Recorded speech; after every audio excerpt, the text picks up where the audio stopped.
Hey guys, it's Natasha K. Just want to do a quick video on loving yourself.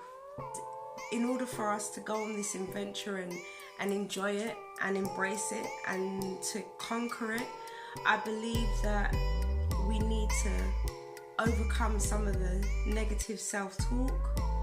We need to overcome some of our bad habits and just love ourselves through this journey. I mean, we're going to go through so many changes. I've already gone through, I've lost about 4 stones.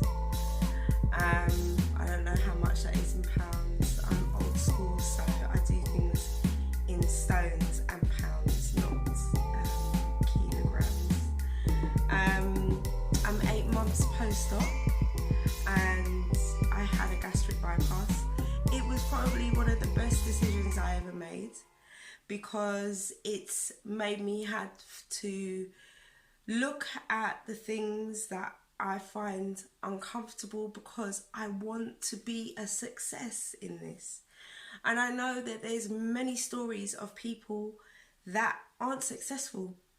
They struggle with focusing on taking their vitamins. They struggle with eating on time or eating the right things. And I know that that's a battle because we've had many years. I mean, I'm 44 years old and I've had many years of eating junk from as far back as I can remember.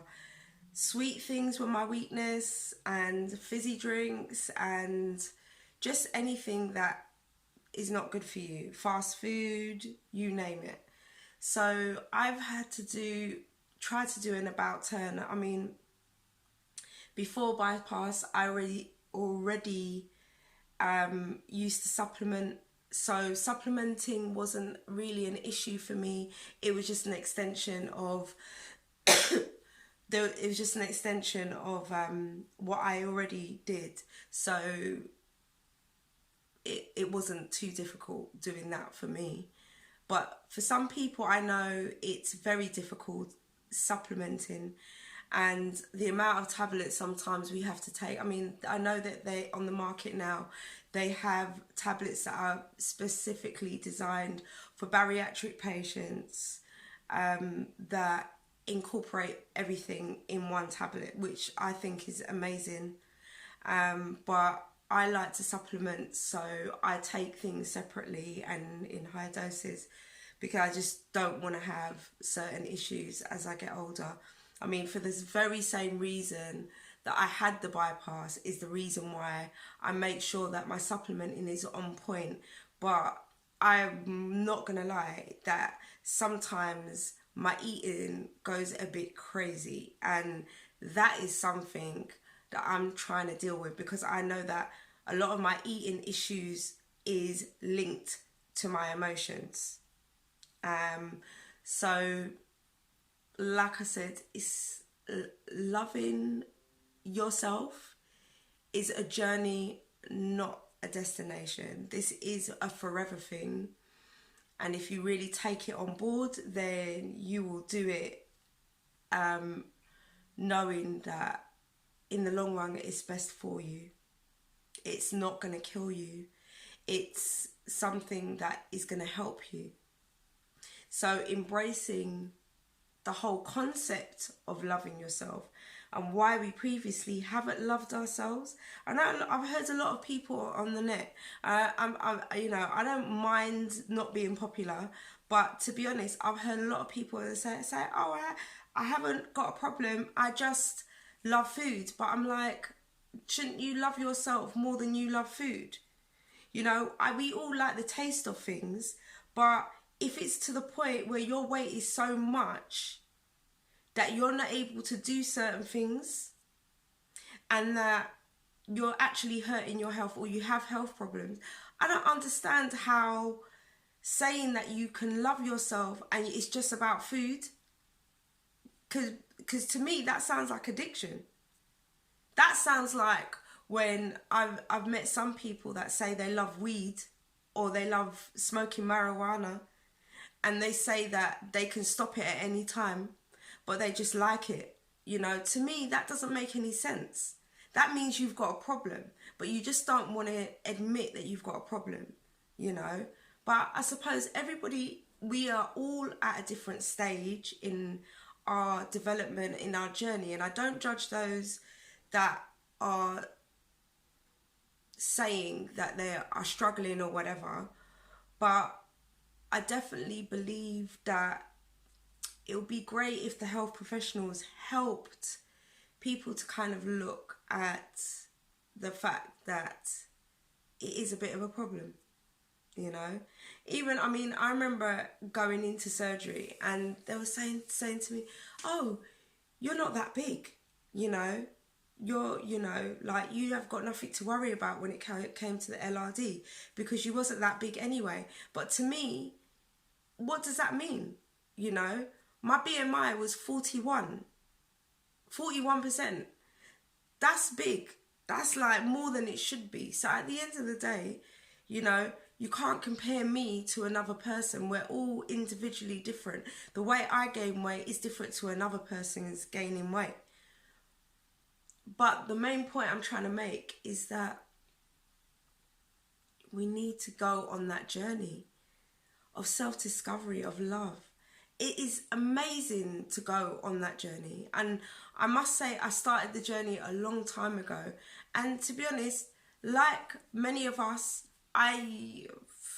willpower when it comes to food is not very good, you know. And I've had to make lists of things that I can't touch. I've put one in the fridge. I've put one on my wardrobe. And I'm hoping that that's going to help me to stay on track. Because over Christmas, I was like, you know, a kid in a sweet shop. Like, literally, like, I was taking a little bit of this, a little bit of that. Mind you, I was like 6 months post-op then. And it was really hard. And I was seeing on the internet people saying, oh, I've put on 6 pounds and I've put on this amount of pounds.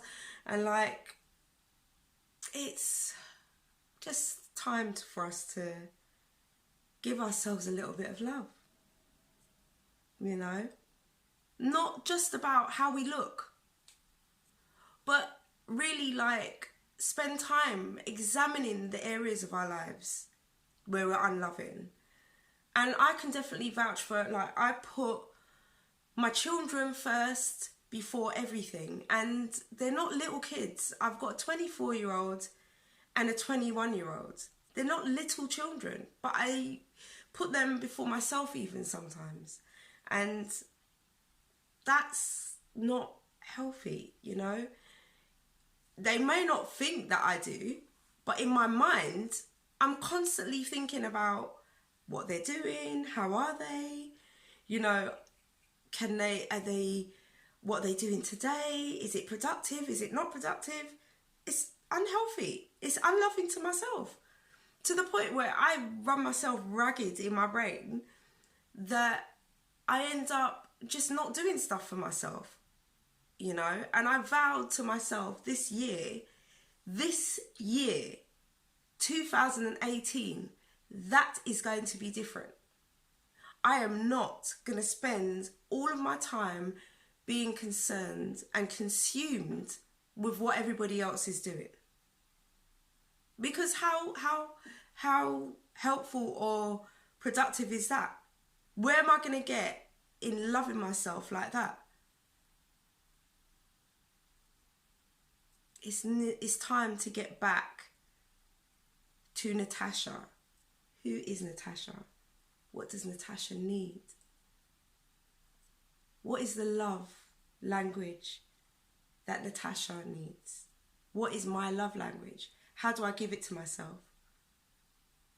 So I can stop looking for it externally.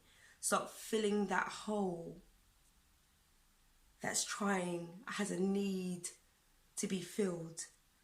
That little voice saying, eat. That little voice that wants a treat. Pepsi Max, Pepsi, Cherry Coke. Ferrero Rocher. Yes, I've said all of them. These are my problems. And even to the point where I'll write a list and then I'll start thinking of, oh, well, if I make a homemade cake, then that will make me feel better and at least I'll see what I'm putting in. But it doesn't really make any difference, because if I make the homemade cake and it tastes so nice that I'll eat the whole cake or eat half of the cake, then I've lied to myself and been completely unloving. How about me reading a good book on how to fix myself, maybe, or just for pleasure, or taking a walk in the park, or going for a swim, or going and having my nails done, because sometimes I just don't do things like that. You know, I'm so busy thinking about work, kids, husband, this, that, you know, that I get put all the way to the back, not to the forefront. And then I forget that I even matter. And then I feel resentful. And then I go through that stupid cycle over and over again. So I just wanted to share what goes on for me and how I struggle and how I want to overcome, which is to dig deep, dig really deep, and examine the areas of myself that need love and work out my love language and affirm who I am.